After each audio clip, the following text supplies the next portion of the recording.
Hi everyone, welcome back to another tutorial from Tech for Gamers. Today in this video, I'm going to show you how to turn on dark mode in Blockman Go. If you want to enjoy smoother visuals and a more comfortable gaming experience at night, you can easily enable dark mode or the night mode in the game. Launch open your Blockman Go application on your device first and make sure that you're inside the home page.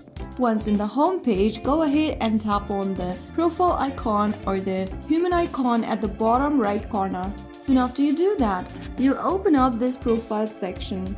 Go ahead and find the night mode option from the menu and tap on it. Now select the night mode from the pop-up and you have successfully enabled dark or the night mode in Blockman Go. You can always switch back to light mode whenever you want by tapping the night mode option and selecting the light mode or the white background. So that's how it's super easily done. If you found the video helpful, don't forget to like, share and subscribe to our channel.